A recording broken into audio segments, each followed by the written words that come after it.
Whether you're a skeptic or a believer, join me, Rob McConnell, as together we'll investigate the world of the paranormal and the science of parapsychology here on the X-Zone Radio TV show on XZBN and the X-Zone TV channel on Simul TV.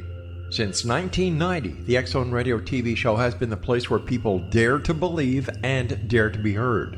Together, we'll investigate UFOs, aliens, ghosts, Bigfoot, psychic phenomenon, lake monsters, conspiracy theories, government cover-ups, the truth embargo, alien abductions, ESP, haunted locations from around the world, and so much more.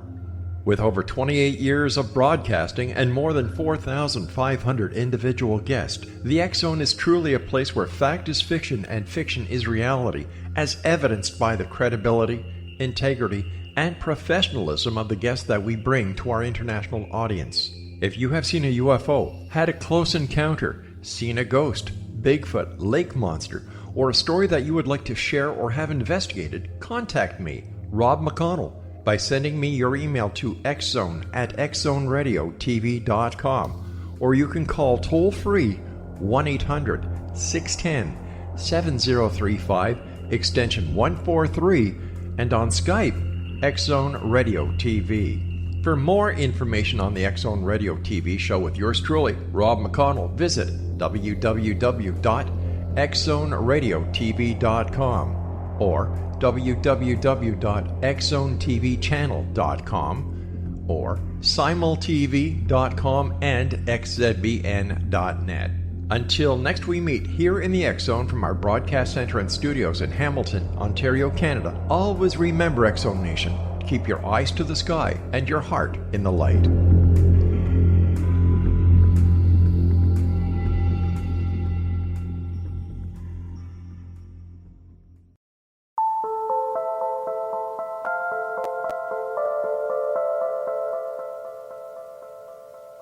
Hello, everyone, and welcome back to Paranormal Stakeout. I'm your host, Larry Lawson, welcoming you back for our continuing journey into the unknown as we try to discover what really exists on the other side. And I'm coming to you, as always, from the studios of the X-Zone Radio and Television Broadcast Network in Hamilton, Ontario, Canada. And I'm speaking to you from the studios of the Southern Command Post of the X-Zone Nation in beautiful Vero Beach and Fellsmere, Florida. And it's terrific to be back. Don't know about the rest of the country, but we've been getting some terrible rain down here, and it's finally broke, so I'm happy about that. And I'm also really happy about our guest tonight, a gentleman named Ike Ensey, the founder of IDKPARANORMAL. Ike is a career law enforcement officer who began his career working in corrections.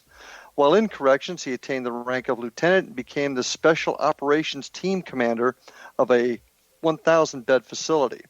He later joined the sheriff's department located where he lives and became a road patrol deputy, later being promoted to sergeant. After some years, Ike accepted a position with the 7th Judicial Circuit District Attorney's Office of New Mexico as a senior investigator, where he spent approximately 6 years. He then accepted a position as lieutenant with the City of Moriarty, New Mexico Police Department, where he was later promoted to captain and is currently serving as their chief of police. Ike's going to be retiring in December 2019 with 26 years of service to his community. During his time, he has witnessed many unusual events. As a child, he lived in a haunted 200-year-old farmhouse in Bavaria, Germany, and that helped fuel his interest in the paranormal. And this interest continued as he lived in a haunted house in New Mexico and having strange experiences as a logger working in the mountains of the Southwest. As a deputy sheriff, he's twice taken calls regarding animal mutilations and was ordered by his higher authorities not to investigate further. But he did anyway. During his career as a law enforcement officer, Ike has responded to calls regarding UFOs, tree people, disembodied voices at death scenes, satanic, pagan, and occult rituals, and reports of other haunted places. During his investigations of the paranormal, Ike has gained good results in his collection of electronic voice phenomenon, also known as EVPs. Ike Ensey, welcome to Paranormal Stakeout, my friend. Hi, Larry, and thank you for having me on your show, and hello to everybody from the great Southwest. the Southwest, interesting place. I want to talk a bit more about that. A career brother law enforcement officer that's also involved in this field of paranormal research and investigation. Tell us a little bit about yourself and how you got involved in this type of work. Well, like you said in the beginning, I grew up in a pretty old farmhouse in Germany. It constantly had things go bump in the night, and even as a young child, it piqued my interest. And my parents are pretty open-minded, and we openly discussed ghosts and stuff like that. So that got me started really young. Mm-hmm. But out here in the Southwest, there's a lot of different cultures and things that happen out here that just don't happen anywhere else. When I got into, even before I got into law enforcement, living in a haunted house in a little town here, which was pretty crazy. And then when I got into logging, I logged for about 6 years in these mountains out here, and things would happen that you just could not explain, and everybody's seen it, and everybody just accepted it, and most people just tend to look the other way, and I'd be the one looking at it. Well, I got to stop you there and ask you, such as, what caught people's eyes? You would see the Native Americans here, especially the Navajos, have a legend of skinwalkers, mm-hmm. And there were so many stories when we were logging over in the Gallup area, which is a Navajo reservation right on the Arizona border, and I never paid a whole lot of attention to skinwalkers and Native American legends, but when I was logging over there, they employed a lot of locals, and a lot of Navajos were working over there with us. They started telling us these stories, and you started looking around, and I personally have not seen a skinwalker, but I could probably tell you 3 people that have, and generally that's 2 of them were in the shape of coyotes, and these people saying they're driving down the road at nighttime and they look out the window, and there's a coyote keeping pace with you, and at first that's not unusual until they realize they're doing 50, 60 miles an hour. And those stories are abundant out here, and I have not seen a skinwalker, but trust me, there's really strange things that happen on the reservations, especially the Navajo reservation. I mean, their police, in my career in law enforcement, I got to know a lot of Navajo Rangers, uh-huh. And they're actually tasked with responding to paranormal calls. They take them serious. They have their own version of Bigfoot, and if they get a call from one of the natives on the reservation saying there's a Bigfoot sighting, they have to actually go out and investigate it. So there's a lot of unique things that happen on the res, and when I was logging in that area, you would come across things. We've seen weird lights in the skies. We've seen weird lights in the forest line. You'd be driving along, and there'd be a bright light in the forest pulsating, and he'd slow down and look at it, and it would just kind of phase out. And there's nothing back there. We're 40, 50 miles back in the woods. Animals that you can't explain running across the road. A quick story. Okay. A lot of the areas where we were logging, there were archaeological digs, because before the logging company could go in there, archaeologists would go in there and make sure, we're not disturbing any ancient grounds or anything like that. Mm-hmm. And the guy I worked with was snooping around in one of their digs and found a bone, and presumably it was part of a femur. Mm-hmm. And he took it home with him. And I told him that's a bad idea. And about 2 days later, it was over the weekend, the next day, not the next day, the next work day, Monday, he's up in the mountains very early in the morning. And I'm like, what are you doing? He goes, I took this bone back. And I'm like, why? And he's just describing that he's had nothing but bad luck. There was an owl perched on his car when he got up this morning, and a very superstitious guy. And he took it back, and he says the bad luck went away. The bad things stopped happening. So a lot of weird stuff happens out there. Now, that's interesting, because I'm way down, as you know, in the southeast part of the U.S. in Florida. And a lot of my work as a law enforcement officer, I actually taught occult and cult-related crime scenes to law enforcement officers down here. And we have a lot of folks that are involved, a lot of phenomena involved in the Afro-Caribbean cults, voodoo, Santeria, Palomayombe, that type of thing. Can you tell me how that kind of does it relate to the things that you worked with in the reservations and whatnot? I've never actually worked at reservations as law enforcement, but it bleeds over. Mm-hmm. And as far as any kind of voodoo type ritual activity, I've only encountered it once, and we couldn't track it down where it was coming from. But somebody was taking cow tongue and sticking it in a velvet bag with hair and nailing it to this person's door who they suspected was a rat. He was ratting them out.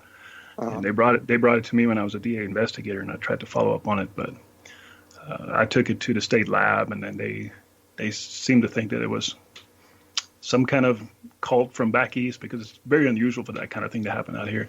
And generally, we have a lot of satanic cults, especially in the early 90s.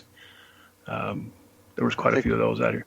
Yeah, I think we all had that in the early 90s. I know like you, I was a prosecutor's investigator for many years down here, and that's where I got involved in the investigation of a lot of occult and satanic related crimes. So I think that was all over the country in the early 90s, at least it seemed like it was. You've done a lot of things as a cop. Yes. I feel old. Well, thank you for your service. 26 years. Thank you for your service, and I know the people of New Mexico appreciate it. But as a cop out there, I mean, I have this vision in my mind of just traveling the miles and miles of open road with nothing on either side of you, no houses, and then having something strange occur out there. Am I kind of exaggerating that in my mind, or is that what it was like working out there and maybe experiencing some of these paranormal events? No, you're absolutely correct. I mean, the county I worked for as a deputy is 4,000 square miles, and on a good night there was 4 of us out, and those 4,000 square miles probably had 7 or so municipalities in them, and only one of them or 2 of them had law enforcement, which was usually one officer. So as a deputy, you would respond. It wasn't unusual to respond 50 miles in one direction just to turn around and run code back the other way. And in between could be, vast open spaces of desert, no light, no houses. And we also, the same county also has a mountain chain that runs through it. It's the tail end of the Rocky Mountains. So on the same token, you may find yourself up in the mountains in pine forest and pinon forest, and there's no backup. I mean, you're the only person up there by yourself, and you're the Lone Ranger, and you see a lot of weird stuff. We're getting ready to take our break in just about a minute and a half here, but what is probably the strangest thing that you, paranormal-wise, that you encountered as a law enforcement officer out there in the Southwest? There are many stories I have, Larry, and a lot of them are pretty strange. Some of them are lengthy. But, anything from the 2 cattle mutilations that you mentioned to actually trying to chase down a UFO to strange aircraft sightings that a bunch of us deputies seen in one night, to people claiming there's tree people. I coined the term tree people because there was a period of about 8 months where we started getting random calls throughout the county where people would look out the window and recognize people up in their trees. And like the humanoid people, they identified them as humans in their tree? Yeah, human people wearing camouflage. And it was so extreme that I can think of 2 of them that actually had discharged weapons at them. Oh.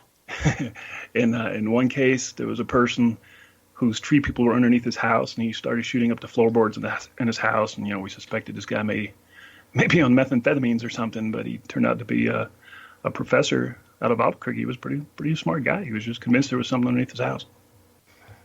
Interesting. And did he discharge a firearm also? Yes. Oh, yeah. Lovely. Yeah. Well, we're getting ready to take our break here in just a second. When we come back, I want to talk to you more about some of the things that you've seen, particularly those cattle mutilations. Folks, stay with us. I'm with Ike Ensey, Chief of Police, Moriarty, New Mexico, and we're going to be back with him in just a minute.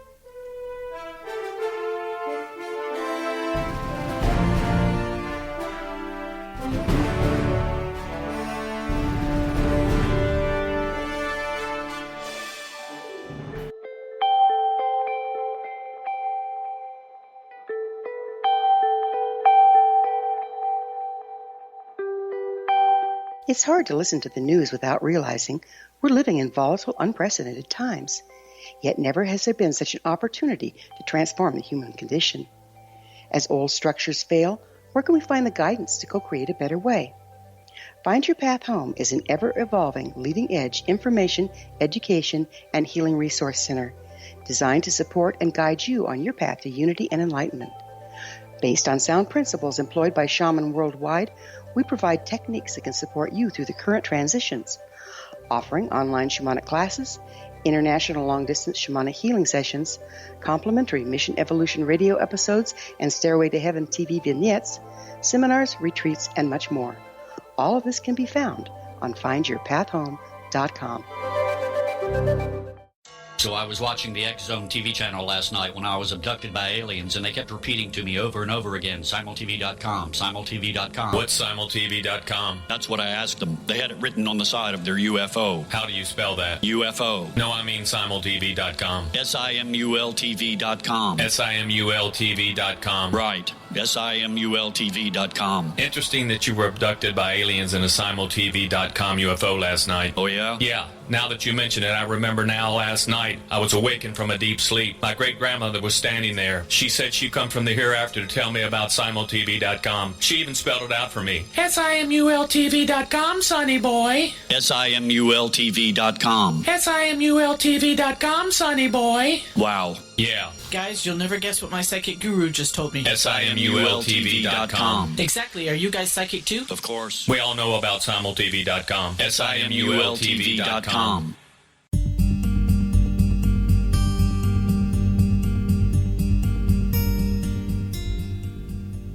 And we are back, ladies and gentlemen, with my guest tonight, Ike Ensey, the founder of IDK Paranormal out of the great southwest of the United States, New Mexico in particular.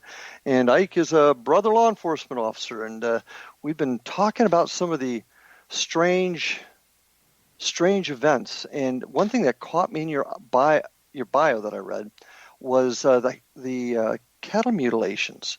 Yeah. Now, we've all heard about that. Anybody in the paranormal field, has heard about cattle mutilations, generally attached to, I guess, UFOs.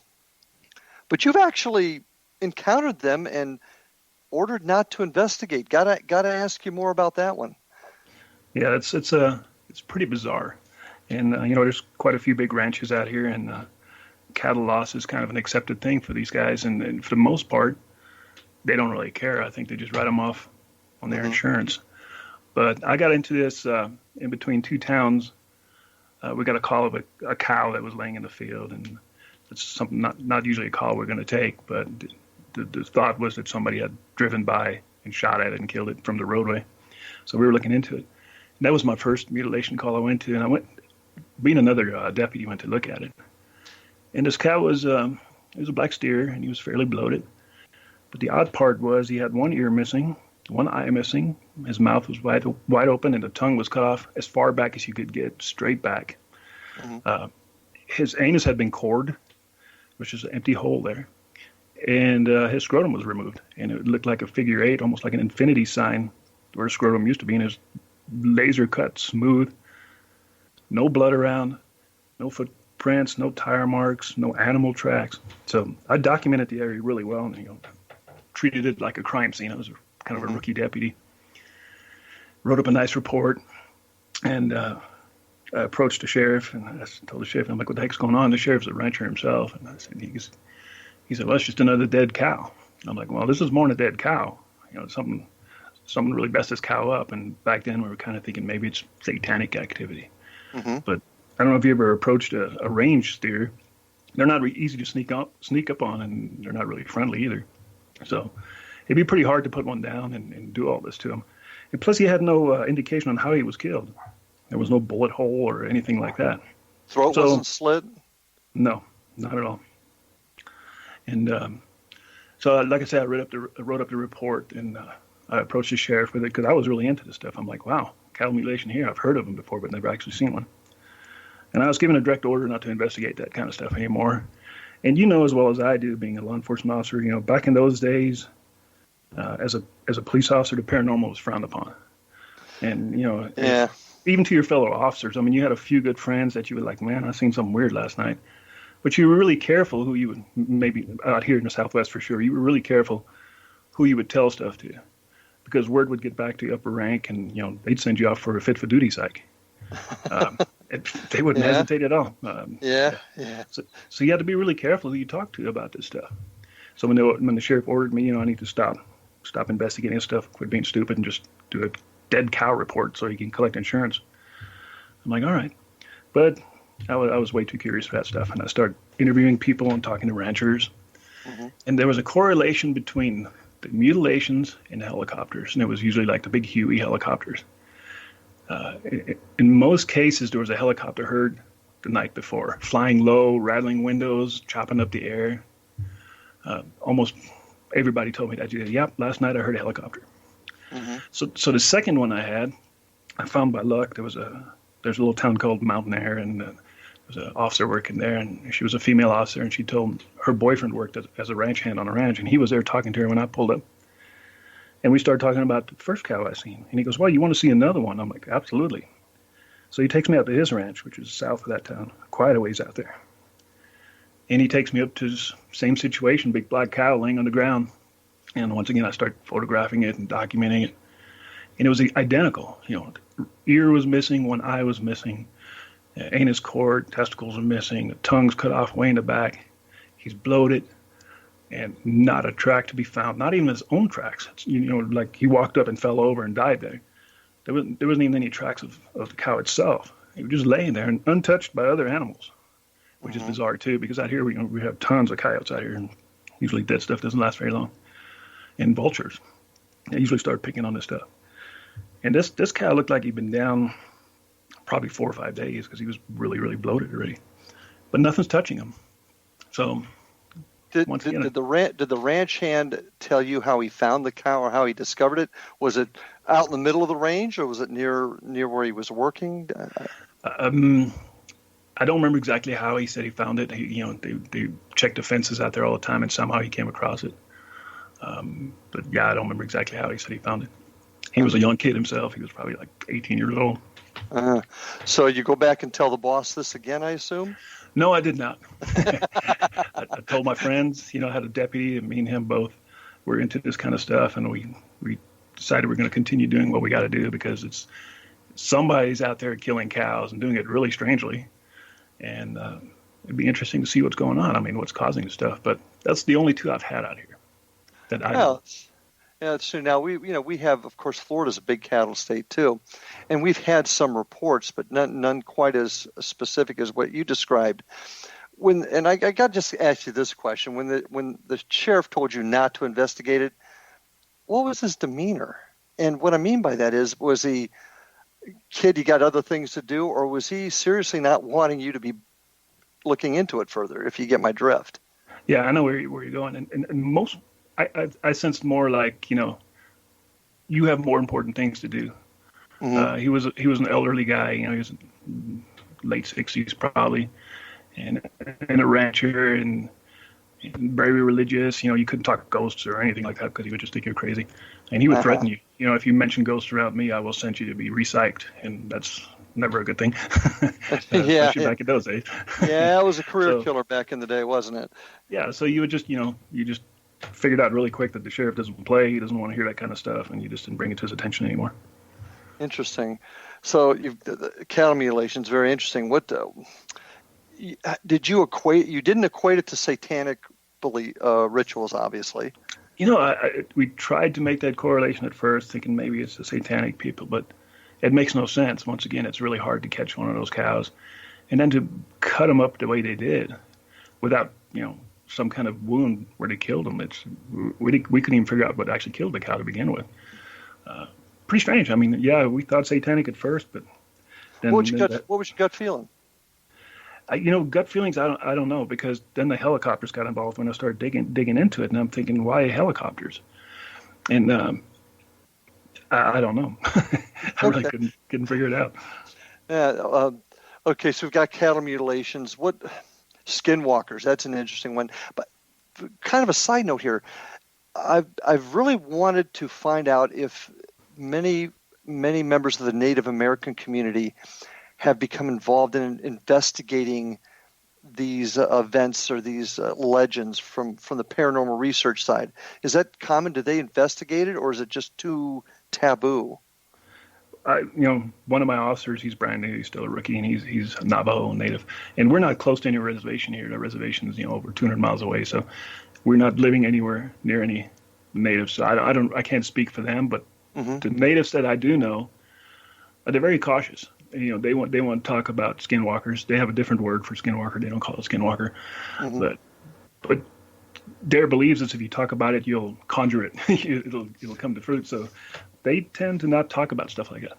Well, that's it's interesting you said that. And part of the reason I asked was I was able to spend some time up in Farmington, up in the Four Corners area of New Mexico. Mm-hmm. A couple of years ago, I taught a law enforcement class up there, and I found the same thing because obviously I started asking questions, and I found a lot of the Anglo cops, we'll talk about it. We've seen strange stuff, but folks that were from the Native American community just didn't, and that's why I was wondering if that's generally how it was. Interesting. Some of the younger generation, they're less into their native traditions. They'll discuss it more freely, but in the most part, even them, they're very cautious what they say. Yeah, and it's mostly due to their religious beliefs. I'm assuming. Yeah. Yes, absolutely. You also mentioned, too, a couple of minutes ago about not talking to your brother and sister officers about this, and I agree with you back in the day. But do you find that different now? Do you find that folks are more open to talking about it? Absolutely, and I'd like to think I had a little bit of a part in it once I started becoming, command level, and I let my troops know that it's okay to discuss stuff like that, debrief, and tell me, what you've seen. Not only because I was interested, but I wanted to know that they can talk about this stuff without being judged. And it's much more open now. Many more people discuss it now, and it's actually great. I have officers come to me and tell me stories all the time. We were just calling, this happened or that happened. So, it's actually pretty fun now. Well, I there was a story. It was on the internet. Oh gosh, it must have been about two and a half years ago now. It was a police department in New Mexico that they were watching the surveillance cameras in their fenced-in compound and actually caught something walking through the fence. Did you remember that story at all? Yeah, that was Las Vegas, New Mexico, and I knew some of those officers. Yeah, and they'll swear to that. That couldn't be explained. To this, I don't think anybody's actually debunked that I know of has debunked that, and it's coming from cops. And like you said, back when we started, you started talking about those sort of things. You got sent off to get yourself evaluated, and that was never a good career move. Yeah, that's not good. Go ahead, sir. No, after you. I was going to say, you asked me, about some of the better stories, and our sheriff's department for the county I worked for was built, I think, in the 60s. Well, before you get into that story, and I want to hear it, we're about ready to take our next break. Okay. So why don't you hang on to that? Folks, I'm with Ike Ensey from Moriarty, New Mexico, my guest tonight on Paranormal Stakeout. We're going to be back right after these messages and hear some other stories about the Great Southwest, so stay with us.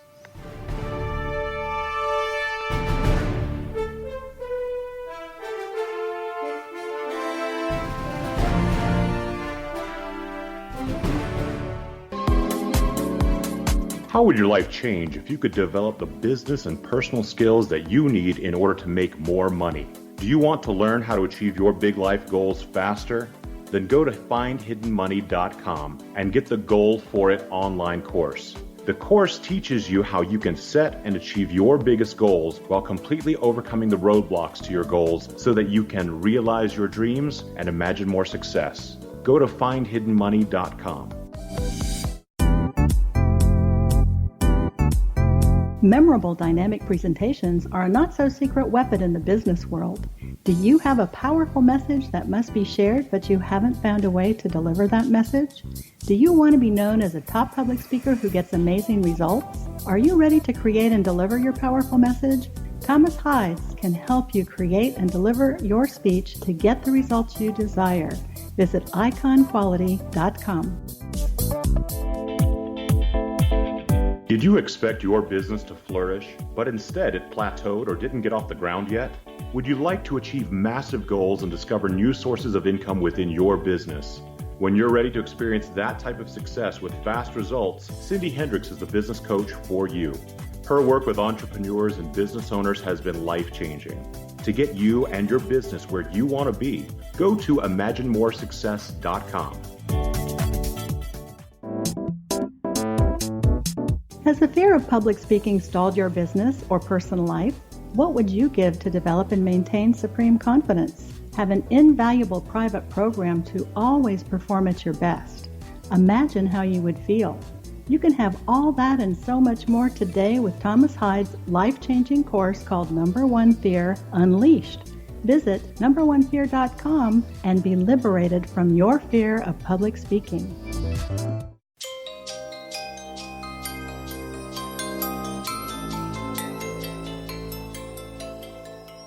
And we are back on Paranormal Stakeout. My guest tonight, Ike Ensey, founder of IDKPARANORMAL out of New Mexico in the great southwest of the USA. Ike, just before the break, I had to cut you off. You're about ready to get into, I think, a really interesting story here. You want to take it from the top? Yes, no worries. So I'm a brand new deputy. I just got out of Law Enforcement Academy, and the Sheriff's Department was built in the 60s because prior to it, the old building had burned down, and that was the last place New Mexico had hanged anybody. There was 3 public hangings in the old Sheriff's Department, and it burned down in the 50s, and they built a new one on the same property. So this building was fairly old, and it was part of a jail, too, that wasn't used anymore. And you talk about haunted. That place, we had a female deputy, and I was parked down the road one night, and she worked nights, and I heard her check out at the station. About 5 minutes later, she pulls up to me in her car, and she's white, and she goes, "There's something wrong with this place." I'm like, "What's going on?" And she goes, "Cell doors are opening and closing in there, and I left everything behind, and can you go follow me in there to get my stuff?" I'm like, "Sure, I got my interest." So I go in there, and I didn't see anything that night, but, she ended up quitting about 2 months later because of that. That place, you could be in there doing reports, and I think I mentioned before to you that I learned about EVPs, back when Art Bell was on the air many, many, many years ago. So I'm in there doing reports, and we still have the old micro cassette recorders. So I'm like, I'll put this micro cassette recorder on my desk while I'm knocking out a report. And I started picking up EVPs. You're dating yourself, you realize I know. But we'd catch EVPs on that stuff. Me and my other fellow deputy was in also this. And,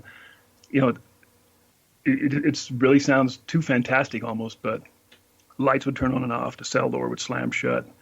The bathroom faucets would turn on by themselves. You would always hear voices. And then the good part, the best part about the story that I like, and I got off at 3:30 in the morning, and my partner got off at 2:30 in the morning, and it was payday time, and he forgot to do his timesheet. And I was a sergeant already then. And he goes, "Hey, Sarge, can you turn in my timesheet?" And that place was so scary, we had a rule of thumb, nobody would go there by themselves. It was always like, take somebody with you. But since he was going home, and we're about 10 miles away from the SO, I'm like, all right, I guess I'll do it. So I drive down there, and as I'm driving to the SO, I already have this feeling, SO, Sheriff's Department. As I'm driving down there, I just had this bad feeling like, this is really bad. I hate this. And I pull up to the entrance where deputies usually enter in the back area, and I get out of my unit, and my hands and my hair on my arms are tingling, and I'm like, I got a really, really bad feeling. I'm like, you know what? I'm going through the front door. So I get back in my unit to drive around to the public entrance, and I had a key since I was a sergeant. And I was so nervous, I even left my headlights on so they could shine through the glass doors into the entrance. And I enter, and I'm going down the hallway with my timesheet. And these cells are super old. They were recycled probably from the 40s, heavy steel doors. Right. And the next thing I hear is a cell door slamming shut. And it was like thunder, just bam, door shut. And it startled me so bad that I temporarily just blacked out, sensory overload. And next thing you know, I'm crouched down in the corner, and I have my weapon drawn. And I'm hyperventilating. I'm like, what in the heck was that? And I'm about 3 steps away from the clerk's office door where I could slide the timesheet underneath. And I quickly slid that timesheet underneath there, and I walked out backwards. And I got back to my unit, and I called the other deputy. I'm like, I will never, ever do that again. But that was not unusual. That kind of stuff happened there all the time. And, it's really amazing. More and more cops are talking about it, just like we were discussing in the last segment. We've even talked about creating an association of law enforcement officers that do this type of thing. And I'm really shocked. I don't know about how you feel about it, but I'm seeing so many of the folks in our profession actually doing this on the side. Yes. But I've also had some people say, "Oh, cops, and they won't talk about it anymore." And I kind of got into a discussion with this person online saying, "You're wrong. We we see this stuff. We're out there at night. We're out there in inclement weather. We're out there in some of the most horrible conditions. And I don't even mean weather. I mean the human conditions that you can imagine. And it's really, in my opinion, no big surprise that we see this stuff or we feel this stuff. Right. And that's what prompted me to actually start my YouTube channel, IDK Paranormal. I have so many cops telling me stories. And I'm like, I want to put these guys on and have them tell their story. Because cops are, it sounds cliche, but they're trained observers. And two, the reason they're trained observers is because so many cops have PTSD. I mean, where do you sit in the restaurant? In the corner, because you don't trust anybody. You never turn your back. So they're very observant just by instinct. You're always looking around, seeing stuff that most ordinary people would never see. Yeah, and let me ask you this question, too. People talk, in our own business, we talk about it, just a cop's gut instinct. How do you think that relates to the talk of folks being perhaps gifted with being mediums? I've actually had mediums say, "Well, of course you feel stuff because you're a cop. Cops feel stuff. We just get used to it." What are your thoughts on that? I'm a firm believer because I think it saved my life twice. In my career, I've been shot at 3 times, but besides that, I've had 2 incidents where my sixth sense or something intervened. And I don't know exactly what it is, and I can't put a finger on it. But yeah, if you have a gut feeling, you better go with it. Yeah. Now, you say it actually saved your life. Can you tell us how? Is it something you can talk about?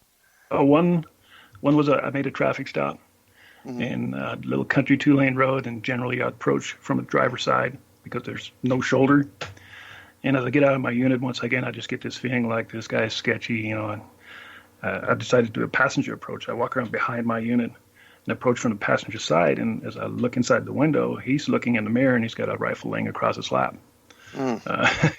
Never a good day. And no backup. You had no backup. Oh, no, there's, backup was always 30 minutes away at the earliest. So, yeah. So, gun comes out, commands get shouted. And that was one incident. And another incident, real quick, is the lady calls 911 saying there's somebody in her backyard. And me and my partner show up. He's coming from a different area, so I wait for him, and we show up at that house together. And we had assumed there was a really bad crash earlier that day, and the guy that crashed had a suspended license. He's a career criminal. He's had warrants and everything else, but he fled, and we couldn't find him. So we suspected that was him. So we get to the house, and she has a huge backyard in the barn, and the lady's standing on the porch with this flashlight, and she goes, "Here's my backyard." And we tell you, go back in the house. We'll check the backyard. So we're kind of tactically clearing the backyard, and there's just, like I said, this long barn, and I'm walking right along the edge of the barn, and my partner's about 2 steps behind me to my right. And we're getting to the corner of the barn. And suddenly a piece of baling wire wraps itself around my feet, and I was essentially hobbled. I couldn't even take another step. I can't explain how that happened. And I look at my partner, and I motion him to stop, and I point at my feet, and he looks, and he just gives me this, shrugging look like, "What the heck are you doing?" I'm like, "I didn't do this on purpose." So I bend down, and as I bend down, my head peeks around the corner, and there's the guy with a 2x4 in his hand. And if I had taken 2 more steps, I would have walked right into a 2x4. So, was that some kind of intervention or what? I never had a wire wrap around my feet like it did, both legs. Strange. I just thought it was strange. Wow. Yeah, I guess I can see that. Any calls? What other calls have you had where you've seen something or experienced something that you just can't explain? Oh, there's been many, but just one that stands out. Yeah, most of my stories are pretty lengthy, so. But well, I mean, let me ask you. I'll make it simpler, easier for you. Then, have you ever actually physically seen either a UFO, a ghost, or something you just can't explain? Yes, yes to UFOs. And definitely yes to ghosts, as in shadow people. Okay. Lots of shadows, full-grown black apparitions on numerous occasions. All of us. You see somebody walk by, and it's a bipedal person walking past you, and it's just a black shadow. Quite often clearing buildings, at death scenes. Yeah, clearing buildings. Because out here we respond to all medical calls also. Oh, okay. Because it's kind of the Wild West. So if you get a medical call, law enforcement usually gets there and clears the scene. Quite often. Actual ghosts, physically seen a apparition? No, but I take that back. Yes, I have seen one also. It was a female. Okay. And that was in our PD where I work now, and I was captain at the time. And we had 2 arrests in our cell, and one of them was a female, and I was in my office. And I look up and I see a female walk down the hallway, and I just assumed that was the female that we had in the cell.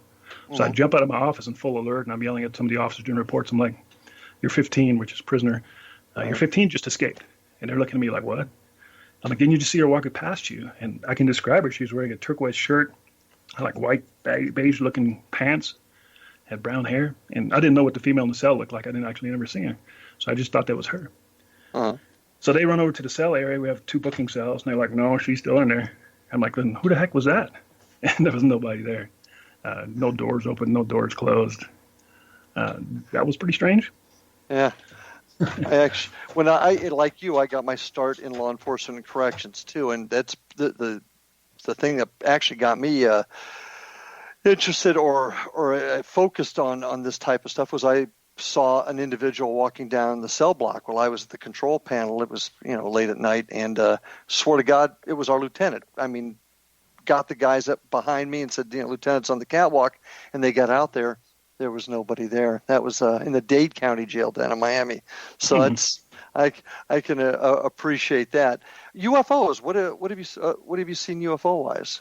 We used to get quite a few unidentified flying aircraft calls out here, and they truly could be identified to the point where we'd call dispatch, and then dispatch would call Kirtland Air Force Base, which is as a crow flies probably 30 miles away, and they would have nothing in the air and strange light in the sky, pulsating light in the sky, soundless lights. We'd actually pull over, turn our units off, and just stare at it. I'm like, wow, this thing's moving. It's moving like nothing we've got. A lot of cops are military guys too, and they're like, "No, never seen anything like that before." Well, listen, we've got to take our last break, so stay with us, Ike. And folks, you stay with us too while we take this last break, and we'll be back right after these messages.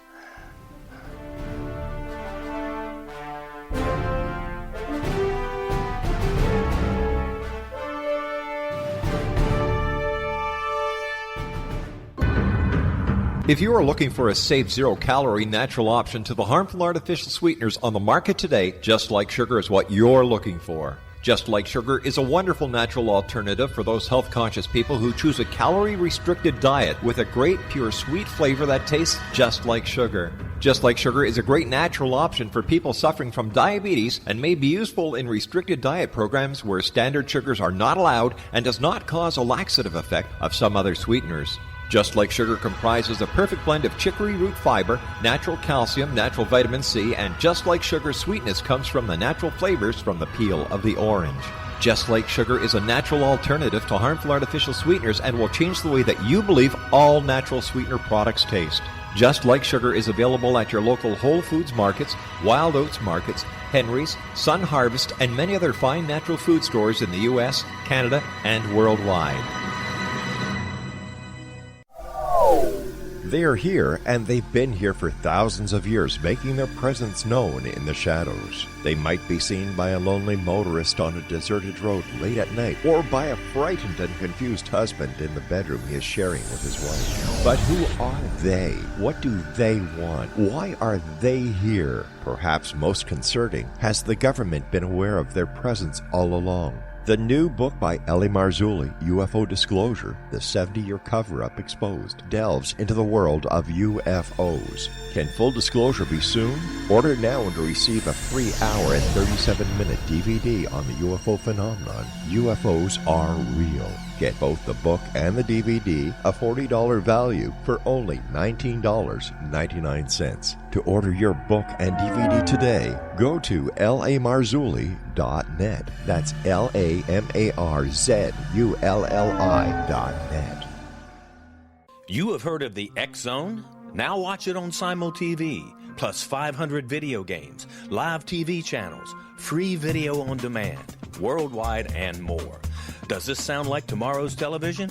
Well, it is, but you can have it today, right now. It is Simul TV. Simul TV offers what the others only wish they could provide. 15 exclusive channels like X-Zone, Sci-Fi, and Horror.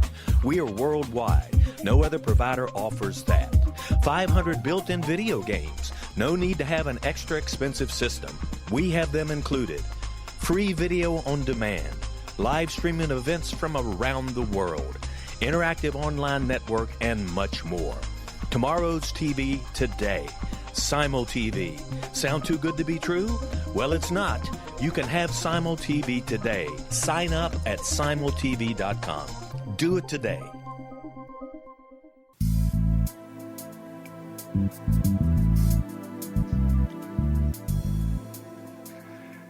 And we're back for our final round tonight with my guest, Ike Ensey. Man, Ike, this hour's gone pretty darn fast. Yeah, it has.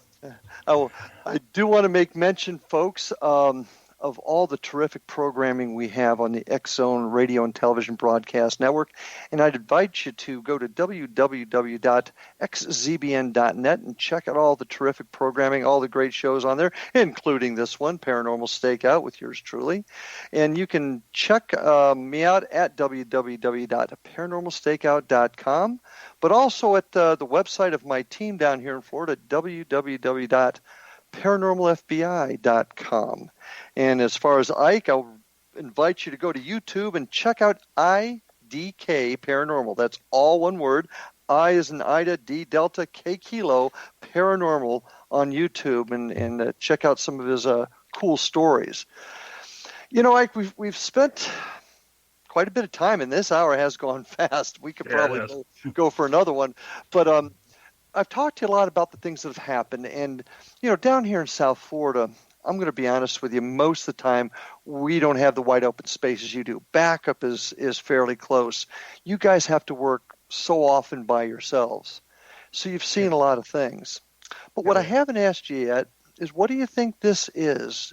And we'll start with the focus that I'm usually zeroed in on, ghosts. What is that phenomenon? What do you think it is? You know, I don't know if it's a parallel universe, dimensional slip, time slip. I do know they exist, and I've experienced it many times. Ghosts, EVPs, heard voices, and not just me, many people. And now that police officers talk about it more freely, you know, they all say, "Oh yeah, I remember being at home and this happened," or everybody now has a story. Yeah. And what it is I don't know, but in many cases, it's an intelligent response. And I don't know if you've seen my newest video I just posted on YouTube. I caught a pretty good EVP, and it was caught in my mom's house, who had passed away 2 years ago. And the only reason I wasn't at the house is because it was lightning and thundering outside. But caught a great EVP, and if I think it's saying what I hear it's saying and what everybody else is hearing, it's possible it's my mom. Oh. Yeah. Because she had a nickname. You know, the only person that used to call me Ike was my mom, and this EVP was unsolicited. We're just over there shooting our show, and we were not trying to ghost hunt or anything like that. Mm-hmm. But it just appeared. Well, and you're right. It keeps happening. It's the oldest mystery. If one of the oldest, and not the oldest mystery of mankind, is what is on the other side, and what is this experience that people keep happening. And you know, there's a lot of folks out there that I think are trying, and I'd like to count myself as one of them, is trying to figure out what this phenomenon is. I don't know that we ever will, but I'd like to put, as a cop, as somebody that goes to court and wants to prove a case, my view, my vision, if you will, is to be able to prove this case. I don't know that we ever will, but I'd like to at least get us closer to it. You got any thoughts on that, on how we could get closer? I think, you know, for especially EVPs, there should be some kind of authentication process, because everybody's posting EVPs now, and, you know, and some might be real, some you just don't know how they were acquired. What are you using? What are the weather conditions, for instance? There's many factors, because I've always thought weather cycles, moon and sun cycles have a lot to do with these things, because I've caught EVPs in one place and I've gone back 3 more times and not caught anything. And what would be the difference in those other 3 times? Weather or solar conditions? I mean, weather, time of day, that kind of thing. A different time of the year. As a cop, we've always thought there's certain times of the year where things are just more active. You know, sounds kind of cliche, but Halloween, the month of October, has always been a pretty active month around here, it seems like. Do you think that might be because folks have their the blood up, so to speak, or do you think there's actually something supernatural involved with that? I mean, you look at. Go ahead. I think it's a combination of both. I think because so many people are, in that mindset about the paranormal and ghosts and goblins and all that stuff, I think that kind of fuels whatever's on the other side. Okay. Now, being down in New Mexico, and you'll have to excuse my ignorance in the geography of this, but obviously in the Mexican culture, the Day of the Dead is a pretty significant time in October. Do you think that plays a part in this at all? Do you think that I do. It's not really practiced so much here in New Mexico. It's more of a Mexican tradition, but there are a lot of Mexican nationals here that observe that day. I think it's cool myself. They honor their dead, their past dead people. So all of that stuff I think fuels that.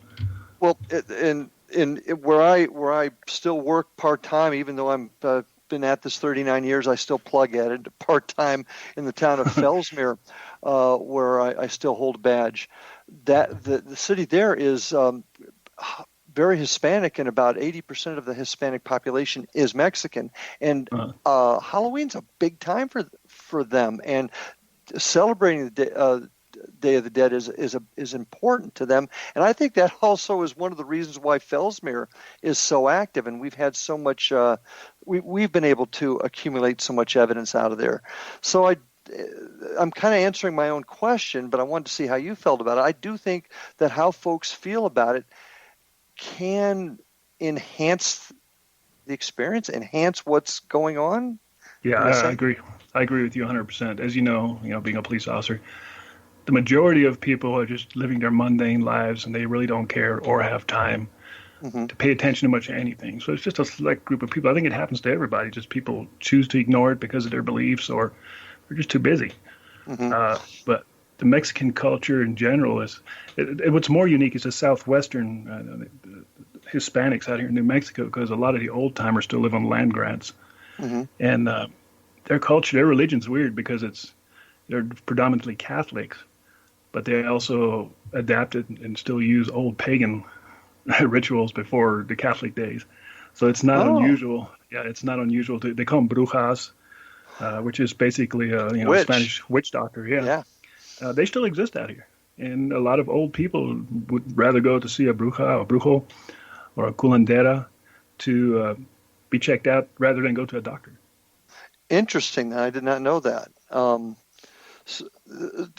Down here, we've got a combination of a lot of folks from the Caribbean, particularly Cuba, and it's combining the Catholic belief with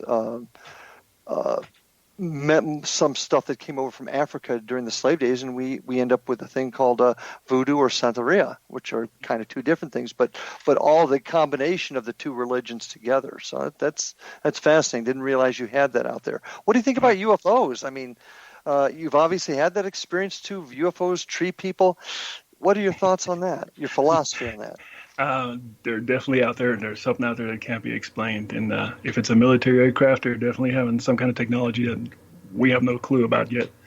My best UFO story is when I was logging, and me and my friend were in separate trucks, and it's 2 o'clock in the morning, and we're going across an area by Socorro, New Mexico, which is where the VLA is, a very large array.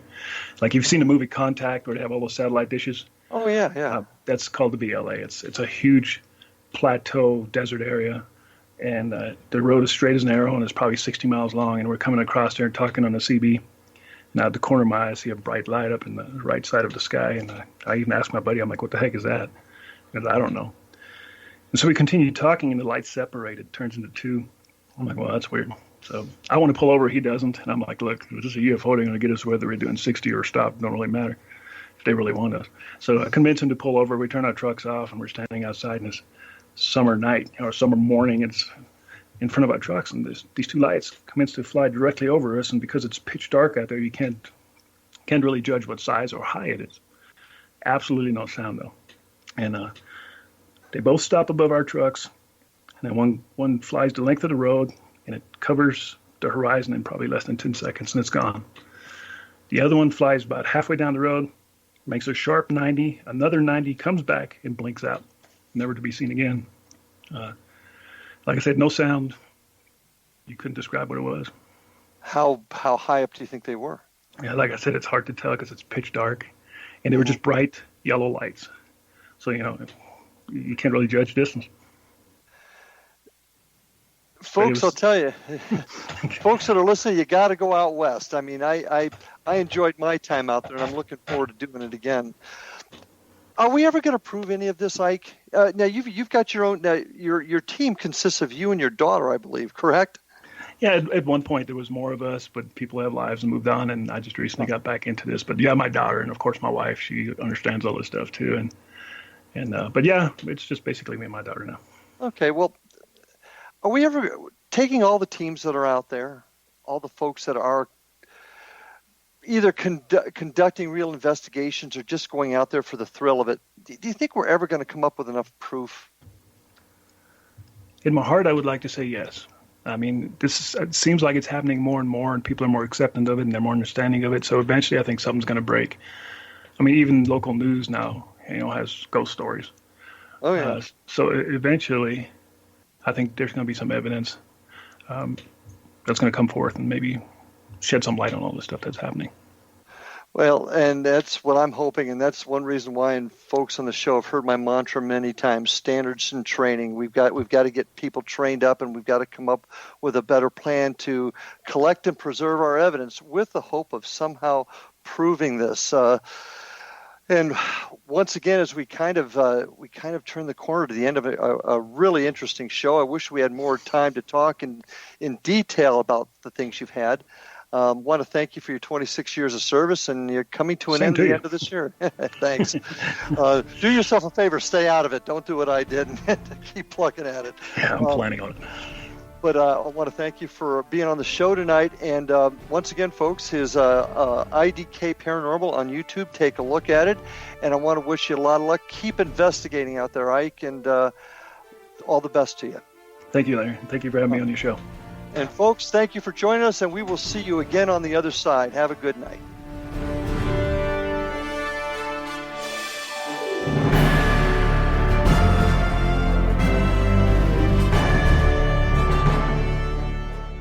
Little children aren't the only ones afraid of the dark. Millions of soldiers return from war zones with PTSD, anger, frustration, fear, and loneliness, much of which surfaces during the darkness of the night. You have the chance to change the lives of these American heroes. Songs and Stories for Soldiers.us provides free MP3 players for these men and women. With a list of 3 million songs in 16 different styles, 100,000 audiobooks, and 30,000 old-time radio programs, every veteran can find something to soothe and comfort them at no cost. All our players contain an 8-hour audio program designed to help veterans fall asleep. With 1,500 plus vets now participating, it's our goal to deliver 10,000 audio players this year. Go to our website at songsandstoriesforsoldiers.us. Help us help a veteran make it through the night. Whether you're a skeptic or a believer, join me, Rob McConnell, as together we'll investigate the world of the paranormal and the science of parapsychology here on the X-Zone Radio TV show on XZBN and the X-Zone TV channel on Simul TV. Since 1990, the X-Zone Radio TV show has been the place where people dare to believe and dare to be heard. Together, we'll investigate UFOs, aliens, ghosts, Bigfoot, psychic phenomenon, lake monsters, conspiracy theories, government cover-ups, the truth embargo, alien abductions, ESP, haunted locations from around the world, and so much more. With over 28 years of broadcasting and more than 4,500 individual guests, the X-Zone is truly a place where fact is fiction and fiction is reality, as evidenced by the credibility, integrity, and professionalism of the guests that we bring to our international audience. If you have seen a UFO, had a close encounter, seen a ghost, Bigfoot, lake monster, or a story that you would like to share or have investigated, contact me, Rob McConnell, by sending me your email to xzone@xzoneradiotv.com, or you can call toll-free 1-800-610-7035, extension 143, and on Skype, X-Zone Radio TV. For more information on the X-Zone Radio TV show with yours truly, Rob McConnell, visit www.xzbn.net. xzoneradiotv.com or www.xzonetvchannel.com or simultv.com and xzbn.net. Until next we meet here in the X Zone from our broadcast center and studios in Hamilton, Ontario, Canada, always remember, X Zone Nation, keep your eyes to the sky and your heart in the light.